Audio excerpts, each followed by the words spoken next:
Alhamdulillah, kita bertemu lagi dalam video sejarah peminatan kelas 11 part 2. Kita masih akan membahas kerajaan-kerajaan maritim di Indonesia pada masa Hindu-Buddha ya.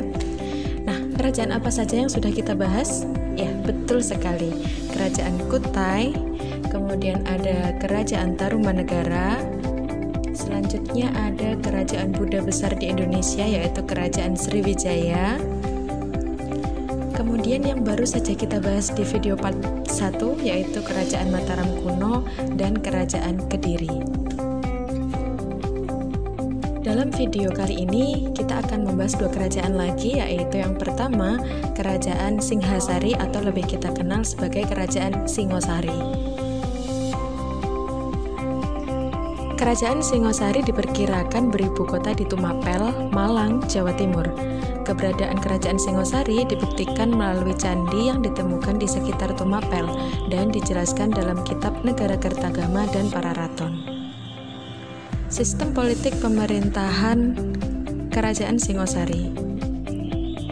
Raja pertama Kerajaan Singosari adalah Ken Arok yang awalnya bupati di Tumapel pada kepemimpinan Tunggul Ametung. Kemudian berhasil membangun dinasti Girindra dan menaklukkan Kertajaya dari Kerajaan Kediri. Sepeninggal Ken Arok digantikan oleh Anusapati, anak dari Ken Dedes dan Tunggul Ametung. Dan tidak lama setelah itu digantikan oleh Tohjaya, anak dari Ken Arok dan Ken Umang. Belum lama memerintah juga, kekuasaan Singosari direbut oleh Ranggawuni, anak dari Anusapati. Dalam masa yang singkat, Ranggawuni berhasil memperbaiki kesejahteraan rakyatnya. Tampuk kekuasaan kemudian jatuh ke Kertanegara putra Ranggawuni. Nah, pada masa inilah Kerajaan Singosari mencapai puncak kejayaan. Segala kepentingan raja dibantu oleh Mahamantri. Selain itu, Kertanegara juga mengklasifikasikan pejabat khusus untuk mengurus segala kepentingan agama Buddha dan agama Hindu Siwa.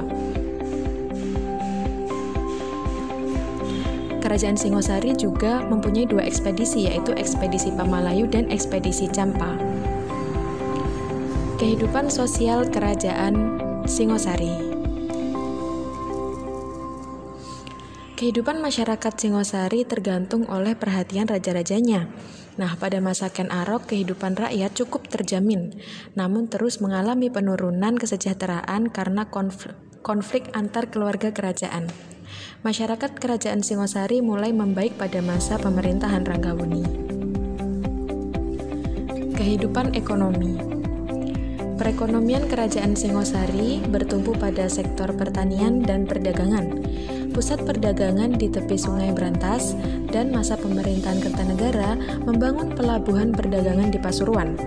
Sektor perdagangan Kerajaan Singosari berkembang pesat dan berhasil menguasai jalur perdagangan dari Maluku.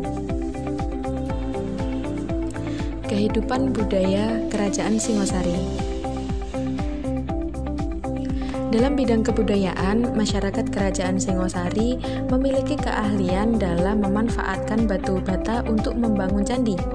Selain itu, seni patung di Singosari juga mengalami perkembangan yang pesat.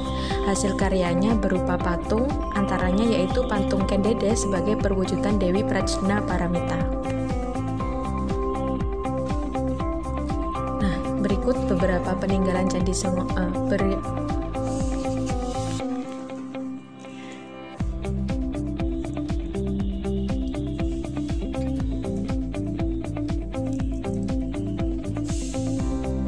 Jadi peninggalan dari Kerajaan Singosari ini banyak sekali, meliputi Candi Sumberawan, Candi Singosari, Candi Jawi, dan beberapa lainnya.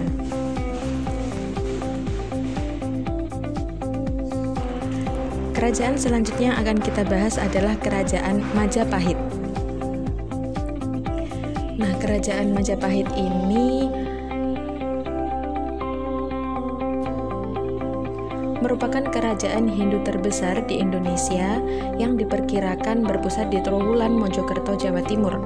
Perkiraan tersebut didasarkan pada penemuan artefak berupa bekas pemukiman Kerajaan Majapahit. Selain itu, disebutkan juga di kitab Pararaton, Negara Kertagama, dan Sundayana, serta diceritakannya keadaan kota Majapahit di kitab Yingyai dan Suma Oriental.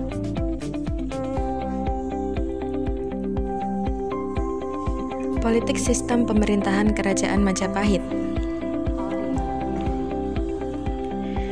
Raja pertama Kerajaan Majapahit adalah Raden Wijaya, kemudian digantikan Raja Jayanegara yang sudah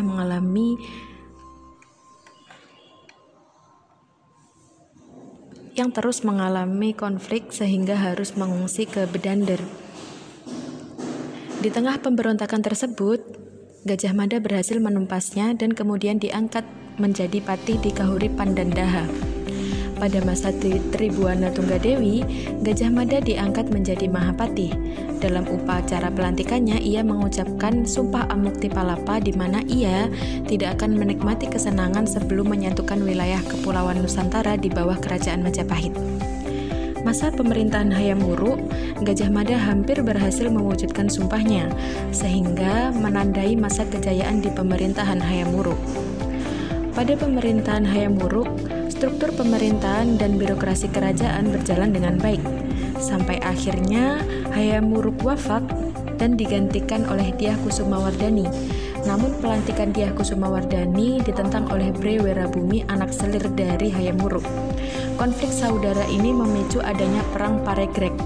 Nah, Perang Paregreg ini adalah awal dari kehancuran Kerajaan Majapahit selain diserang oleh kerajaan-kerajaan Islam.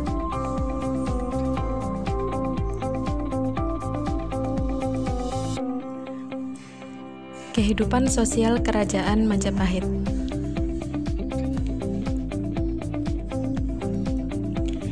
Masyarakat Kerajaan Majapahit menganut agama yang beragam.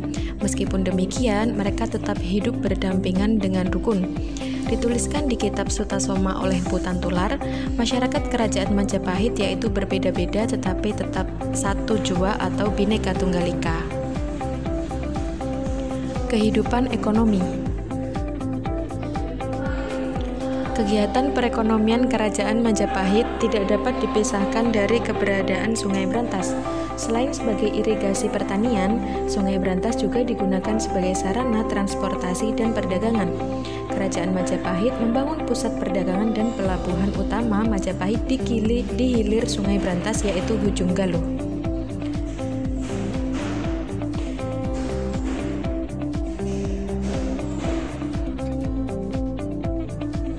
Kehidupan budaya Kerajaan Majapahit.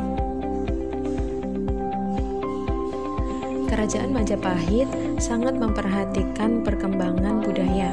Salah satunya aspek budaya yang berkembang pesat di Kerajaan Majapahit adalah kesastraan.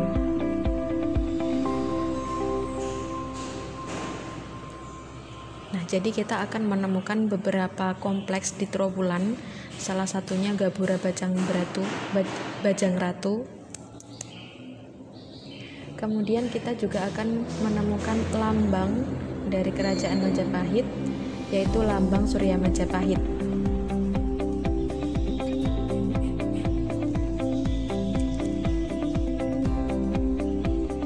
Nah, sekian dari video pembelajaran kita kali ini meliputi part 1 dan part 2. Semoga bermanfaat.